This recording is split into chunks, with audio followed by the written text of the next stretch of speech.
Welcome back to the Step Brothers. It's Super Bowl weekend, and of course, we're in the middle of the basketball season. Michigan having a great year, and Ohio State trying to get themselves into the tournament. Well, of course, we'll get into basketball later in the season as we have a lot of things to go over between, possible breakout players of the year. Obviously, some Ohio State, Michigan players will be participating in the Super Bowl, and of course, just the mix up of the transfer portal, the schedule, and things that we would change if we were the commissioner of the Big Ten and NCAA. But Andrew, how we doing this week? I'm great. Yeah, I think it's gonna be a great episode. Looking forward to it. So yeah, a lot of good things to talk about. And obviously, Michigan just played Penn State in their basketball game. How'd that go? They did. Yeah, that was 40-point win. Michigan's looking kind of like they were a few months ago. It's 2 top 10 wins just last week, and now 40-point win over Penn State. Dangerous team. Yeah, I'm excited. Yeah. There you go. Couldn't be Columbus. It's been malpractice with that basketball program since Aaron Kraft. So we'll see. We'll see what they do here. But obviously, we're going to Columbus on Sunday. So yep. That is true. Michigan got the first one in that that series. But we were talking this week about possible breakout players, and that's what we're going to do first. For Michigan and Ohio State during this podcast. So give it to me. What are a couple players that you want to see improve, breakout? Were they from Michigan to start? Did they start their career in Michigan? Were they recruits? But yeah, go ahead. Yeah, so I'm going to kind of give 2 that I think are more under the radar. Maybe Michigan fans would think this, but like not people nationally wouldn't pick these guys to break out. And then one kind of a no duh, like if he doesn't improve, I'll be very shocked. So all of my players are sophomores who did start their career last year at Michigan. So we'll start Bryce Underwood, quarterback. This one's kind of the no duh for me. I just don't know how he doesn't improve. I mean, he didn't have a quarterback coach last year. Now he does. He's going to be in a much more kind of quarterback friendly offense. He's going to be allowed to use his legs more than he was last year, which obviously is a big part of his game. And so that's only going to help him. And really, I think everything around him is just better. Not even just the coaches, but like he's going to have way better receivers to throw to. It's not just Andrew Marsh running around out there, Jamie French, JJ Buchanan. Hopefully Hogan Hansen, the tight end, will be healthy. Still got Zach Marshall. And with the way that Coy Detmer Jr. and Jason Beck were able to develop Devin Dampier at New Mexico for a year and then at Utah this past year into a really good quarterback, and not only develop him, but feed into his strengths, right? Like shape the offense around his strengths, his ability as a dual threat quarterback. I see no reason why that can't be a similar kind of trajectory for Bryce. Also, I think just having more competition in the quarterback room, like, let's be honest, last year, there was no one that was pushing for Bryce's spot, right? Like, he could turn the ball over, but there was no, he threw 3 interceptions in a row. There was never a thought that anybody else would trot out there, right? And now you got veterans from Colorado State, Braden Fowler, Nicolosi, and Colin Hurley from LSU. Those are gonna be those are legitimate challengers. Those guys are gonna push Bryce.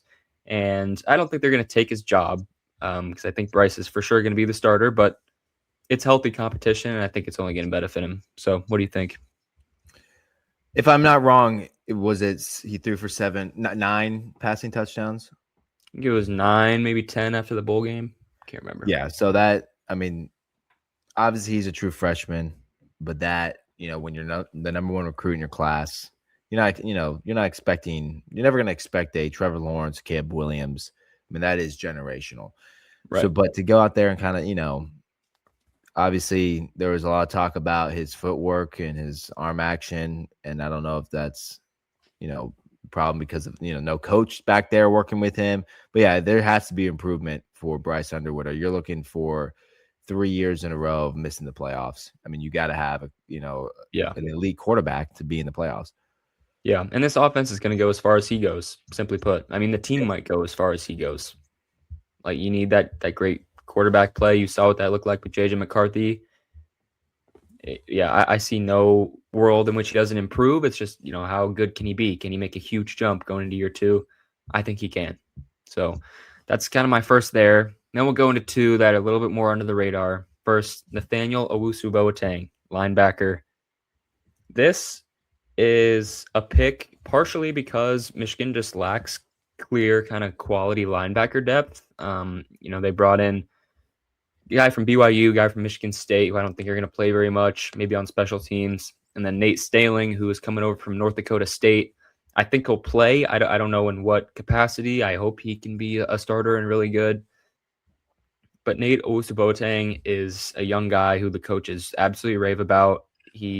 When Kyle Whittingham got the job, this guy was on the short list of players that they felt like they absolutely had to keep because of his potential. He's elite at closing downhill speed. He covers a ton of ground. He's super athletic. The area of growth will kind of need to be, coverage, really just understanding your assignments, right? Like he was a true freshman last year.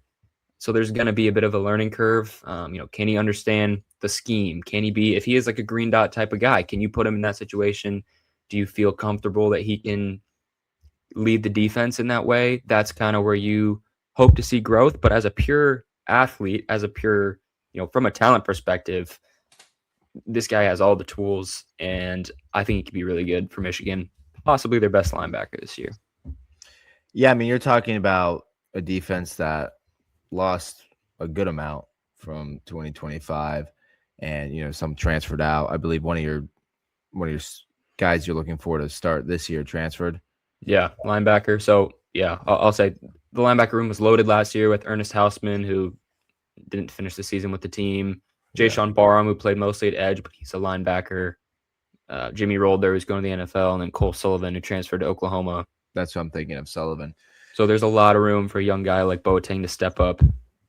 Absolutely. He has to step up. I mean, that defense, you can only use the defense's young card for so long, going into your sophomore year. I mean, he played a ton as a freshman, and that's huge, especially on the defensive side. So same, kind of the same for Bryce. Like this, he reminds me of the Bryce on the defensive side.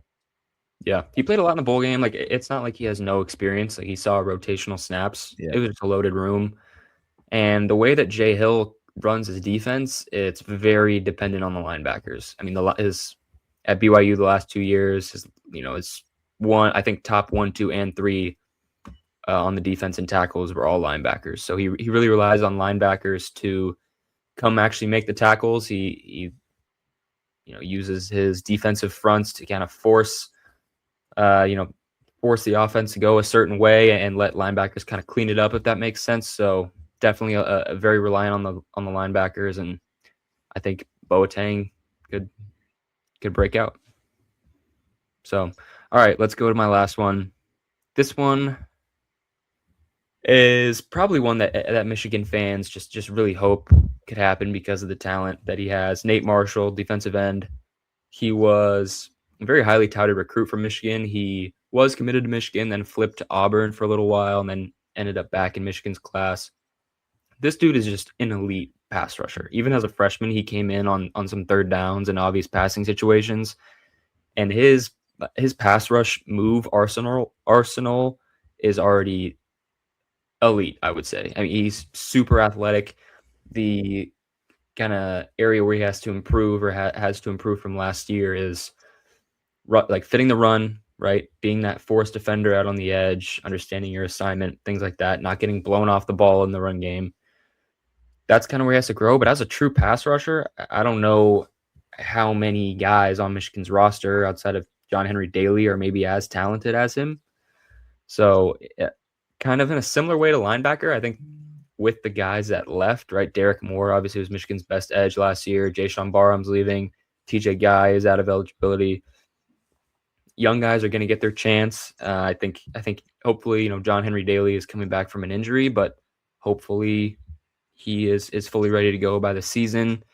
And then you have, guys like Nate Marshall, Dom Nichols, possibly Carter Meadows, a 5-star true freshman, contending for that other edge spot. And just with how athletic and talented Nate Marshall is, if he can maybe put on a little bit of weight, develop as a run defender, I think he could absolutely be a breakout star for Michigan on the defense.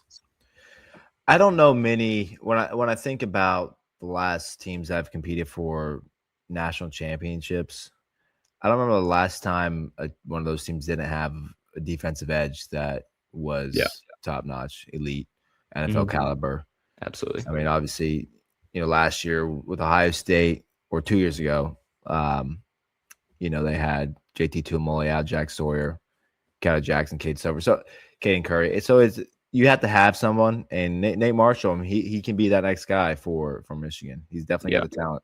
Yeah, you need to be able to impact the quarterback, plain and simple. You saw it in this year's Michigan-Ohio State game. Julian Sain had all day back there, and he's just, elite D1 college quarterbacks are too good to just – they're going to dice you up. You need to be able to impact the quarterback. You need to be able to force some quick decisions, some turnovers. So I think Nate Marshall absolutely has that upside. But that's all the candidates I got.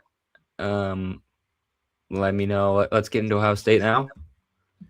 Yeah, so for the first guy we'll go to is, Ohio State fans know him because true freshman, 5-star corner, came in, started immediately. Obviously, you can see this pictures from week 1 against Texas. And that was a close game. That was 14-7. There's a reason why Ohio State lost a lot of freshmen in that cornerback room, even guys who are sophomores, junior, because of this guy. Devin Sanchez, I wouldn't say he's, the next Denzel Ward, but true freshman playing 9 games this year, 12 tackles, he no interceptions, but you didn't hear his name a ton. And if you're a DB and your name's not being called during the game, you're doing usually a good thing. Right, because they're not targeting that. That was him. The good thing for Ohio State was obviously Igmanosin had a great year after struggling big time with penalties the year prior, and Jermaine Matthews had a great year. So him being the QB, the cornerback 3, just really made the corners, the secondary, elite, and that was because of him. He was a cherry on top for Ohio State, and obviously they lost both those. No, Jermaine Matthews is coming back, but Igmanosin is coming back, is gone to the NFL. So this guy's going to fill a big role for Ohio State. And he was a freshman this year, playing 9 games. There's not many true freshmen that play as a corner. That is you have to, a developmental position.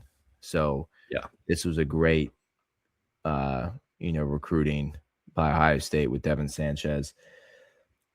You saw in spring ball, he got a ton of snaps with the first team. I watched that game, and they just kept saying he was on your screen the whole time, and he was being targeted because he was the freshman out there. And you're talking about who's going up against Jeremiah Smith, and that is the great thing about being a corner at Ohio State. You are going against the best every single week, and I love. There was a quote by Justin Fields when he was at Ohio State and said that we are about to go out and play. This is going to be easy for us because every single day we play against the best because it's practice. So for him, he's going up against Carnell and Jeremiah Smith every single day, and that's what makes him great. And that's why Ohio State has had so many corners go to the NFL because they're going up against first round wide receivers. Yeah. So I'm excited. I'm glad he obviously, I'm glad he came back. You lose a corner to Oregon. That was a 5-star recruit, and also Wisconsin, Bryce West. But obviously, when you're playing as much as he does, and you're gonna come back to Ohio State. So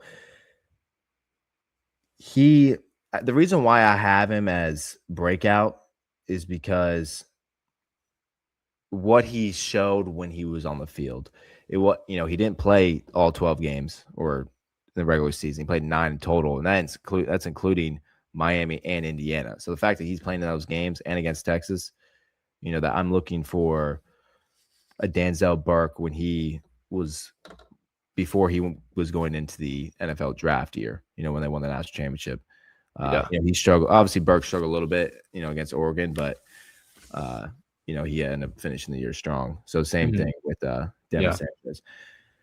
Going quickly, I'm going to go here to Devin McQueen. He's a transfer from UTSA. Ohio State lost a lot of talent to the portal. Mylan Graham followed Brian Hartline to USF. He lose two. No, he went to Notre Dame. Sorry. And then Quincy Porter, Notre Dame.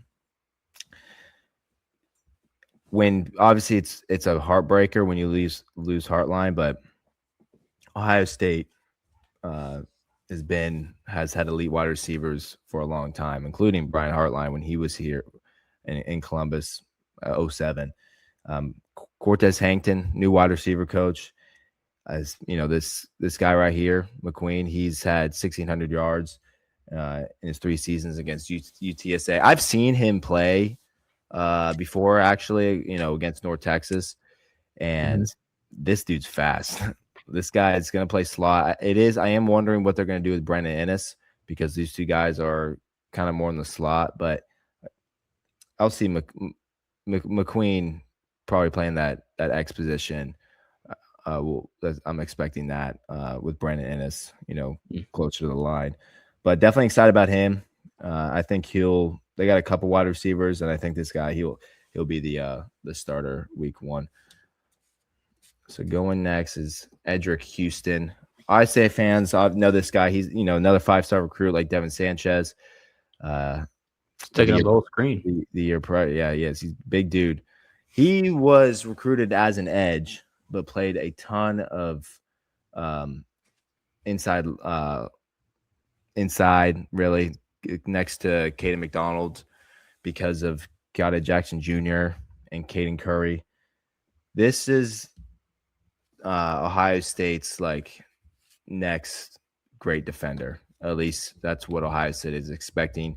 CJ Hicks is gone to South Florida. He was a 5-star recruit, the number 1 guy in their class, and he didn't play. They tried him at linebacker, failed. Tried him at edge, failed. And you've seen flashes of Edric Houston. I mean, the strength with this guy is through the roof. I mean, the next Caden McDonald is what Ohio State is expecting. And he played against Miami. He played in the national championship and made a difference. He got to the quarterback. He was getting to Quinn Ewers almost the entire game when he was playing.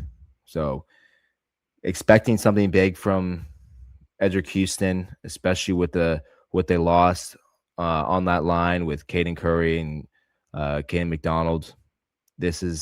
He has to step up, because that Matt Patricia, this is going to be a test for him to see if he can get these guys to the next level. So is he a junior? He'll be a junior. Yeah. Matt Patricia comes to Ohio State and has Caleb Downs, Igman Nosen, even Jermaine Matthews Jr. These guys have played. These guys have games under their belt. Even Edric Houston. Yeah. Ohio State had just won a national championship. I mean, that is being born on third base with the defense from Matt Patricia. It is. Yeah. He just took over the defending champions. Matt Patricia is not a national champion. He took over the team that just won because Jim Knowles went to go fail at Penn State. I had to throw that in there. Shout out Jim Knowles, I guess. But Edric Houston is someone I'm expecting to hear on my TV when I'm watching NFL games on Sunday. And that has got to start this year. I mean, you look at Alvaro Reese played way less games than Edric Houston did when he first started. And, there's no excuse. And I honestly, it's out of the 3 guys that it will be unexpected to be good. I think it will be Edric Houston. Mm-hmm. Yeah. So, I mean, like you said, you need those game wreckers on the D-line. You need guys, the best teams are the ones who have guys that can just completely flip the outcome of a game. Just turn the other off, no matter how effective the other offense is, just make it impossible for them to find a rhythm by just mauling dudes up front. That's the key to a great defense. So yeah, so these 3 players, Devin Sanchez, Devin McQueen, Edric Houston, McQueen got 1 year of eligibility. It's a big thing, in college football now with the transfer portal that we'll get into here real quick. But out of these three guys, real quick, who is someone that I guess as a Ohio State fan that you're kind of interested to see, what they can do this year? You talking to me? Yeah. You just called me an Ohio State fan? No, no. I'm saying if you're in Columbus, like if I was an Ohio State fan. I mean, if you're at an Ohio State game and let's say you're scout. Okay, let's say you're an NFL scout. Okay. Which one of these guys do you think would be like, holy crap, like this dude's got it? It's probably not going to be McQueen just because of who he's going to be playing next to, right? Like he probably, like let's just be real about that. He could be really good, but I would say, I think it would be Edric Houston. Like that's probably the most noticeable, right? Because like you said, you don't always notice when a really great corner is playing really great because they're not being targeted much, unless they're getting like pass breakups and things like that. But I think you would absolutely notice if Edric Houston turned into another like Caden McDonald, like Caden McDonald just on like when you're watching Ohio State, like just you watch him in the lining up over the center and just having his way with whoever was in front of him, like just a brick wall. So I would say Edric Houston, that'd probably be the most like noticeable. Like if he really breaks out and he's dominant, like you'll know. Absolutely. And I think, yeah, again, if I had to pick someone to pick on, play on Sundays, it'd be Edric Houston, and he might be doing that. He might be in the draft next year, depending on how this year goes. And Devin Sanchez, he's also living up to the hype. He was the number one corner in his class. But we can move on. I'm the same question about Michigan, but I think it'd be pretty obvious if your quarterback was. Bryce Young, Underwood. I mean, obviously, we're talking about recruiting and being 5 stars. I just had 2 5 stars, and Bryce Underwood was the number one QB in this class. Probably was it number 1 overall, right? Number 1 overall, yeah. Yeah. You can't throw for 9 touchdowns again, 10 touchdowns. Like it's just not going to happen. Even if you had, the thing is, good quarterbacks make their wide receivers look good. And I'm going to bring up CJ Stroud because he's had terrible injuries with his wide receivers. Mm-hmm. Even Nico Collins has been injured. Yeah. And he's made guys look good. Christian Kirk, all of them, Xavier Hutchinson. So it's right. Bryce Underwood wants to go to the NFL. He's got to make his guys look good. Yeah, this has got to be a prove it year. Like he wants to go to the NFL in 3 years. Sophomore year, you got to take a big jump. And like you said, like you already played every game as a true freshman. Like obviously that puts you in a good position to succeed as a sophomore. But let's move on here to our last topic. A fun one, I think. I'm excited. I'm excited to see what we have. Fixing the college football playoff or restructuring the college football playoff. So we each have 3 things. We wrote down 3 things. I have not seen yours. Have you seen mine? No. I mean, I see. I see. Well, I'm looking at it, but I haven't read yours. Right. I haven't read yours. So we're going to see. Maybe we have some overlap. Maybe we disagree on some things. We're going to see where, we're each going to go kind of back and forth, talk about things we would change, how the system can be improved, whether that's just the calendar or whether that's the selection process, whatever it may be. So I'll let you start. Why don't you tell me what you had, something you had written down, one of your 3 points. So last 2 years, we had week 0 play in Ireland. And turns out those teams ended up being terrible. FSU, I always remember that FSU. Georgia Tech was decent. They were decent, but I remember FSU was ranked 10. And huge upset. And then in this year, Kansas State. Yeah. Upset, yeah. Florida State almost upset Georgia Tech. Yeah. Kansas State gets upset. You know what? I love, I enjoy, the NFL is going to Australia. I just saw that today. That's cool. The college football is, going a little bit worldwide. I think it's great. But guess what? You know what other games you can play during the Island game? Week 1. Yeah. Yeah. I mean, we're not focused. when I was watching those games in Ireland, I mean, yeah, I'm watching it, but it's also background noise. Like I'm going on my phone. I'm watching it because I'm just excited about the season. I don't really care that That's much the about only the game game. on. Yeah. So Other than like Stanford and Hawaii. Sure. It is a cash grab for, believe it's Fox who has that game. I don't care. ESPN. Is it ESPN? I think so. I know the game day crew was there. Yeah, the game crew. Yeah. Although I think Jason Benetti was on one of these calls. Anyway, you can play week 1. Like you talking about scheduling issues, and you have a whole week that you can easily just get rid of. I mean, week 0? What? Why is it week 0 is nothing? That's the offseason. That's the final week of the offseason. Yeah. Yeah. So that was on August 23rd. First day of classes, I know for Ohio State, is August 25th. So you're talking about you got that week. This year, September 5th is the first game against Ball State. Yeah, it's even later. So you're wasting more than a week to play this game. Oh, so I know.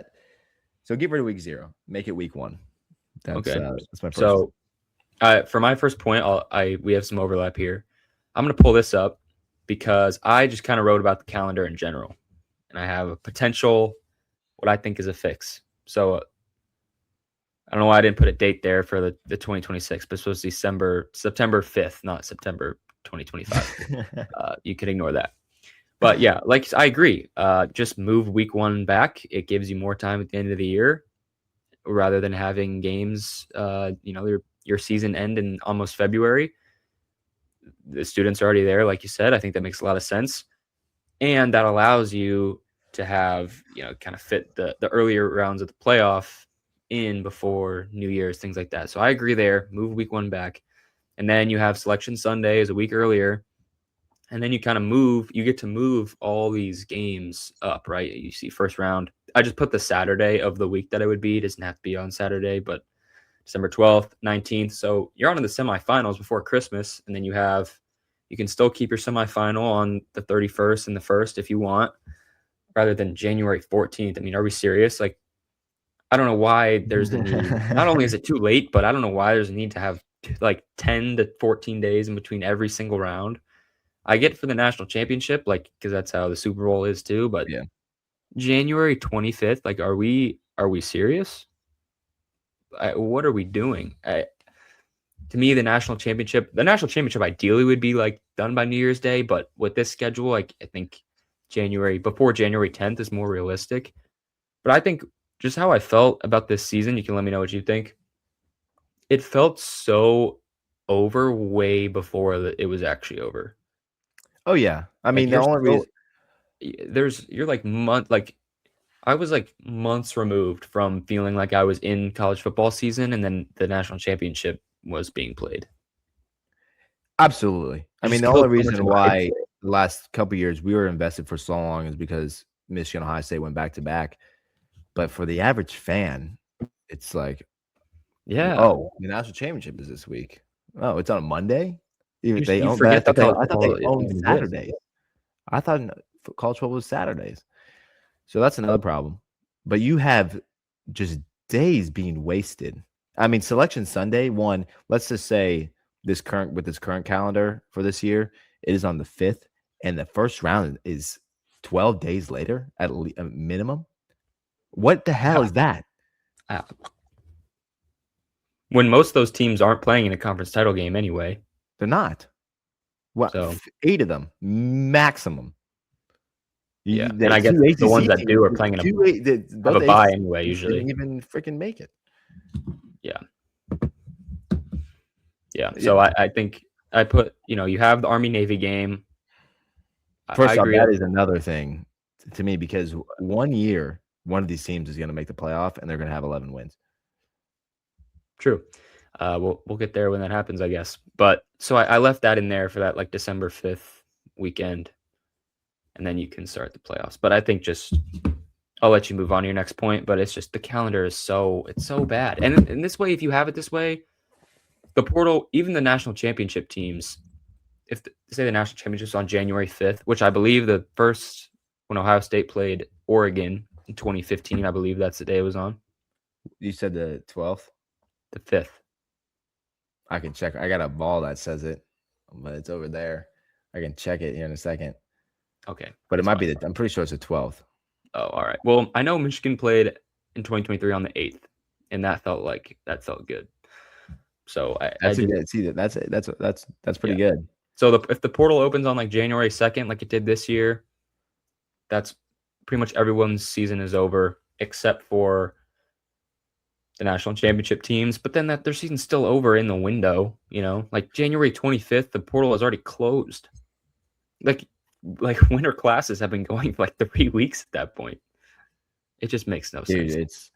They have so many days to fix. The transfer portal is a disaster. You got coaches leaving their schools. You have players in games that are out. Last year, Devin Brown was like, "Yeah, I'm transferring, but I'm going to stick this out, of course." But the thing is, why is he getting put in that spot? That's what's crazy. Anyway. It's not his fault. Like he's got to do what's best for his future. So my second will be the playoff. You can expand to 16. That's fine. But the loser of the championship games, they need to be playing Power 5 teams because they are playing an extra game. And group of 5 teams? They need group of 5 team. They need to, because we have seen one team, Indiana, win the next game that after be having a bye. I know the year before, it was a little different with Boise State and Arizona State. But the thing is, Oregon gets smoked. They had no chance against Ohio State. Arizona State put up a fight. Boise State, that's a G5 school. But then Georgia loses 2 years in a row. Ohio State, they struggled. They did not look, what they did the entire year. So if you do 16 teams, then you should gain something back for playing in your conference championship. So if you're doing that, have them play a group of 5 teams so it's easier for them because they're already having to play their 14th game.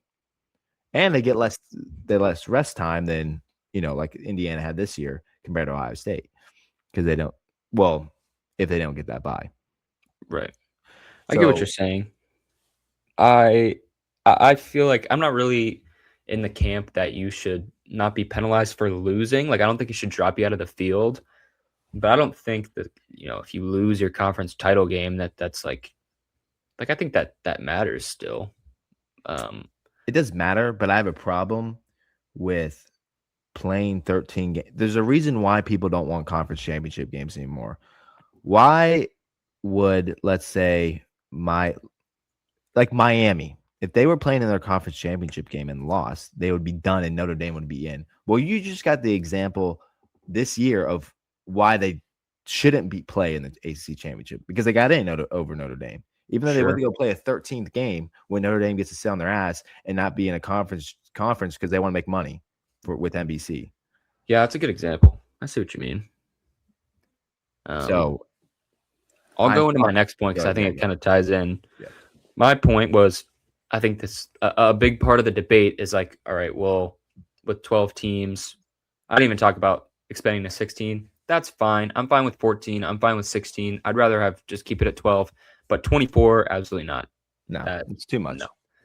I don't know what else would even need to be said there. Just please, no. Then the regular season just loses.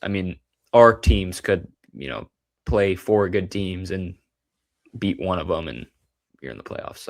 That's not right. But my next point, I think that campus site playoff games should also be in the quarterfinals, not just the first round. One, because I think it's better just for college football in general, the tradition for the students of those schools, for the fans. I think it's better just to have them on campus. That's just it's a better atmosphere, but also it gives that bye. It makes having that first round bye more of an advantage, right? Because people say now, Is it an advantage for your team to have a bunch of time off and get rusty while another team gets like warm up versus a group of 5 team, and then you meet on a neutral field? I think having it be at the higher seed, like a home game at the higher seed, right? Like imagine if Texas Tech played against Oregon at home this year, then I think you see that conference title game mean a little bit more, because okay, now that doesn't get you just past the first round, but you get a guaranteed home game in the quarterfinal, and I think that would kind of make that a conference championship much more desired, if that makes sense. Yeah, I like this one. I am more neutral about this than the other two, and I am leaning no. I'd rather them fix the schedule, and so there's less time for the people who have the teams who have buys. Well, that too, because these games like the Cotton Bowl, these I want to play in them. So you're not gonna be playing the Cotton Bowl in Columbus or Ann Arbor. So you're getting rid of the Fiesta Bowl. Like I want to play in that. The Rose Bowl. Like I want to play in these games. And if you have these quarterfinals, on campuses, then they're just abolished. And these will be the last standing of bowl games at some point if they go through with just getting rid of bowl games slowly. So I think that there's got to be still sense of college football from the past, and that starts with these bowl games that have had they're just very traditional. I know they've moved the Cotton Bowl away from their original stadium to play at Jerry World, but Ohio State went to Dallas and played University of Texas and beat them. So I get like it can be done. So if you're better and they fix the schedule, then I think it's more of a toss-up. I mean, both teams, this is a quarterfinal. It should be at some point a even matchup. Because think about it, if Ohio State plays Miami this year in Columbus, they probably win. Then they're just automatically getting into the semifinal. Yeah, that's kind of what I'm saying though. Is that I don't know if that's fair. But teams with a bye are 1-7 right now in that quarterfinal game. I think, okay, I'll put it this way. If you fix the schedule so that these games are not as far apart, then I don't think it matters as much. But if the games are going to continue to be this far apart, then I think that home game makes the bye more of an advantage than it currently is. Because some coaches view it as a disadvantage to have that right now. I just, with that 5-4 game, or, those two teams are pretty much even, and one of them is getting a home game. I mean, imagine if last year Ohio State had to go to Oregon again. That sucks. And that's winning your conferences. That's why it matters more. I mean, I am neutral on this because I think that with the fact that it would help college football, sure. But I'm not here. I don't care. This is not charity to help college football. If you are going to win the national championship, then you can go play in Portland, Oregon, and in Maine, and in DC. You got to win all your games. So it doesn't matter whether you're traveling to Texas, playing Texas, or you have to go to Columbus. So it doesn't matter to me. If you're going to win the championship, you got to win everywhere and against anyone. Good point. So, but I am open to changing. All right, let's get to your last point.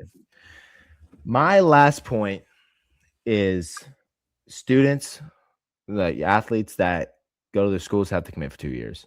With these NIL deals, and you see Deion Sanders now treating his kids like pro athletes. They're getting fined if they don't show up to practice or late to practice. There has to be some sort of contract, like in the NFL, like in every single sports league, that you're there for however the contract says.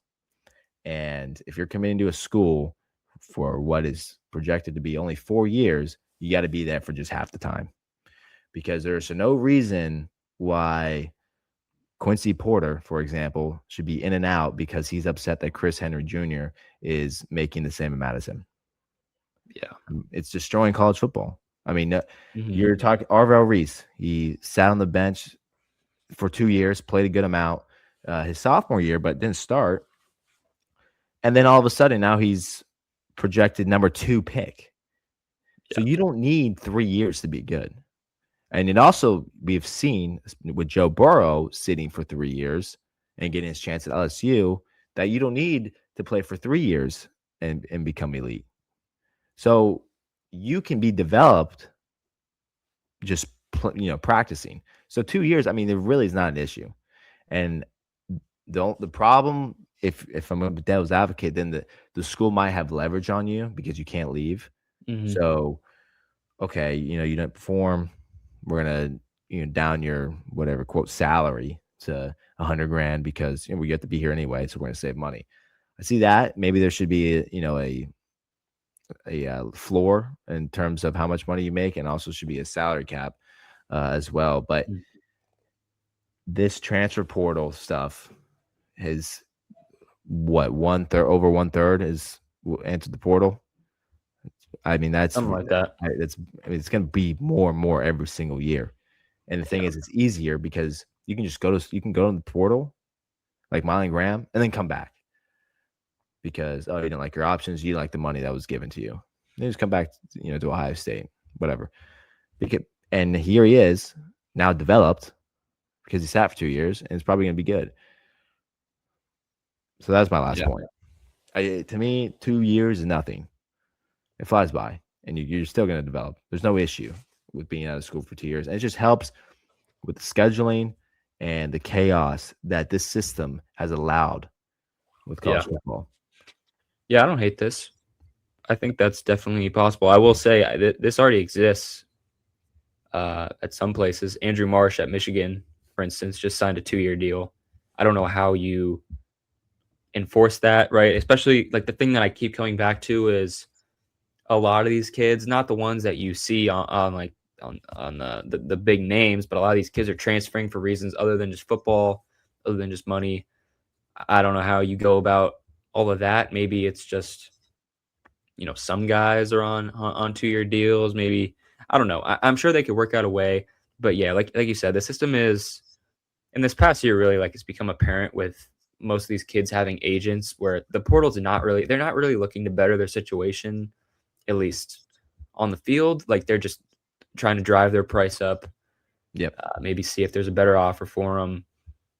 And it hurts these kids too. Like, some of these agents are advising these kids to hop in the portal, and then they've got nowhere to go. Like, the school that they came from fills their spot, and now they're just stuck because they were, got bad advice to go into the portal and see what else was out there for them. So I agree with you. That's definitely a problem. A 2-year deal is something, or a 2-year kind of mandate is definitely interesting. Or even maybe if you have like a one time you can transfer without sitting out, but the next time you enter the portal, you have to sit out a year, like how it used to be. That could also be something that kind of controls that. That would really put a stop to a ton of this. Yeah. I mean, the financial thing is its own beast, but I also think that's easier to, you can have like if you somehow can enforce like a clear cap, like you were saying. But yeah, that's a good point you made, though. I'm going to go back to kind of this is about playoff kind of structure. Sorry, I'm just trying to remove this. Where'd it go? There we go. Back to kind of playoff structure. I know you don't agree with me on this, which is why I saved it for last. No auto bids. Take them out. I don't see the point for them. If it's 12 teams, it should be the 12 highest ranked teams. I'm not anti group of 5, but if you're a good enough group of 5 team, like Boise State was last year, they were ranked number 8 in the they're third seed, but I think they were like 7th or 8th in the actual rankings. Then you'll be in the field anyway. You get a chance to prove it. I just don't think it's necessary to deal like with absolutes, right? I don't see the point in that in college football because teams play because of like the schedule disparity, things like that. Every team's circumstance is just very different, that it's hard to give guarantees, if that makes sense. Like I see the point. The problem is obviously legality is the first issue, but I'm assuming that's not an issue, even though it is. Assuming that's not the issue, the thing, like you said, the disparity with the scheduling, there's going to be some point where a one-loss team, like an Alabama or a 2-loss Alabama wants to get in over a 1-loss Boise State who, lost to Oregon or they lost to USC. And they absolutely have a case because, they went to go play on the road to Iowa and then had to play Oklahoma. So I see that, but and that's where I'm like, you can't allow that to happen because you just got to clear the air that if you're allowing one team, one group of 5 team, which is the case because the ACC was the problem here, why JMU got in. It should have been just Miami or UVA, depending on whoever wins that ACC championship game. So one team wasn't a problem with Boise State. And this year, I mean, Tulane was good enough to compete against a good amount of group of Power 4 teams throughout the year. Mm-hmm. Yeah, they beat Duke. Who is the ACC championship game. And North Texas had a great year. Musamaker is now going to be playing for Oklahoma State. There is going to be teams at least every other year in the group of 5 that are good enough. But there's going to be schools like BYU who are going to be bitching because they play a harder schedule. Oh, why play a harder schedule if you were not going to make it? And we allowed this guy from Boise to get in. It just clears the air of the 11, and that's why this whole Notre Dame thing to me finishing top 12 is just stupid. Like that doesn't join a conference. I think that's stupid too to guarantee them that, but also. If it was just no auto bids, then I think a top 12 team should just get in anyway. That's what I'm saying. If it's 12 teams, if they're ranked number 12, then they should be in just anyway. I just think at some point someone will be left out in the group of 5 because they didn't play anyone. If you go undefeated, like look at Central Florida, why didn't they make it undefeated? They'd make it in a 12-team era. The thing is, if you lose one game, it's going to happen every single year, but at some point there's going to be a back and forth between a group of 5 and a Power 4. And it's just. I think that's fair, though. If you play a weaker schedule, you should dominate that schedule. And if you lose to we see a group of 5 team do that. What are you referring to? That this year, if there wasn't the case, Tulane might have been left out. They didn't dominate their schedule, though. They lost to UTSA. Well, that's what I'm saying. They might have been left out. I think they should have been left out. They went belt to ass. Do you think either group of 5 team that made it this year was like better than Notre Dame or BYU? I don't care about. I mean, Notre Dame lost. They lost to A&M and Miami. Yeah, not UTSA. But then you're talking about these schools. There's a disparity between Big Ten and SC and these huge conferences that with these group of 5 teams that have no money. I mean, they have no chance now. I mean, then it's like, obviously you can make the case that, 64 teams in NCAA, but you're talking about one spot, especially if you make it, if they go to 16 teams, I want minimum 2 teams from the group of 5 to make it. Yeah. It gives teams opportunities because back in 2007, Oklahoma got upset by Boise State. I'm not saying they shouldn't have an opportunity. They shouldn't have a guarantee.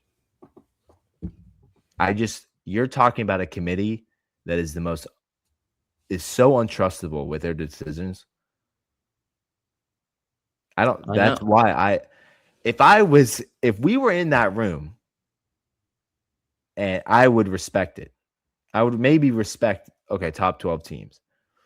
But the thing is, I'm gonna lean Tulane over BYU. BYU only lost to Texas Tech. They had more of a case to make the playoff than Notre Dame. Okay, I don't disagree. They dominated their schedule and they lost to the 4th best team twice. That's it. So for Tulane, you lose one game, then you're just cooked. So they are playing. The group of 5 is playing in a 4-team playoff format because if they lose one, then they'll never have a chance. Yeah. I mean, but if you like Boise last year lost to Oregon, they were the 8th ranked team. They did lose to Oregon. I mean, they also had Ashton Genty, one of the best running backs that college football has ever seen. Exactly. But that's not going to happen at a group of 5 school every year. It's not because they're going to leave, because the normal Ashton Genty is going to Ohio State or Michigan the next year. Exactly. So why? I mean, North Texas? Why are they guaranteed a spot? Because that's it for them. Like this is their George Mason moment to make the Final Four, because everyone else is leaving. Because North Texas, it didn't matter. Their coaches, in fact, Tulane's coach is gone. He was going to Florida. Musmaker and North Texas coach as well, gone. Even if they're going to make the playoff, this is their one and only chance to make these schools to actually make money too. Yeah. If I had my ideal pick, I would just have a group of 5 playoff. There's what? And 6, play each other, or like can be completely different? Huh? Like a group of 5 playoff that is completely separate from the playoff? Yeah. No, no one cares. No one cares. I think it'd be better than the current you're system. talking about round 1 football drawing 4 million. I mean, nobody, not even the Oregon fans, watched the game against JMU. Who's gonna watch? Exactly. So what? Who's gonna watch who's gonna watch Power Group of 5 playoffs? What? That's the NIT equivalent. No one cares. Well, you want them in the playoff. I want one team in the playoff. Yes, one out of. I mean, this is the whole thing of you give them napkin, then they want a coffee, and then they want tiramisu. You expand it to 12, and all of a sudden, it's just a quote that I expanded and made up myself. It's just they want to give them one thing, and they continue to want more and more and more. After they give tiramisu, then they want to Uber back to their house. Just you give them more. You go to 16. Oh, we still don't want a group of 5. It's going to be the same conversation every single year. Every single time. I want to hear from the viewers on this. Where do you stand? Do you think there's a need for auto bids? Personally, I don't. Wes does. Yeah, we're running out of time though, so let's get closing thoughts. Closing thoughts. Good luck to JSN in the playoff. I'll be rooting for him, even though he's going against Trevion Henderson and Mike Vrabel. But I'll be rooting for the Seahawks. Yeah, I will too. I'll be rooting for Mike McDonald and Jay Harbaugh and AJ Barner. Yeah. All right. Well, obviously, go let us know who's right and wrong about this group of 5 auto bid. If you have any other changes, I also want to hear, because you have so many coaches like Lane Kiffin pitching out different things. So let us know if you have any other ideas. Go follow us on social and all that, and put it up again. Put that up there. There you go. Right there. Yeah, follow that. X, TikTok. We've been picking up some traction on TikTok. We are talking after the Michigan State basketball game. I was getting some comments on my earlier TikTok about Michigan, how Michigan State was gonna embarrass Michigan. Michigan State can't even beat Minnesota, so that's too bad. I'm not hearing that. Little bro back at it again. Look, cousin. Little cousin. All right. Well, obviously, we're StepBrothers. I'm Wesley Clark here with Andrew Hayden. Go follow us on all the platforms, X, Twitter, YouTube, and let us know your thoughts on this offseason and college basketball as we move forward to the summer. See you next week.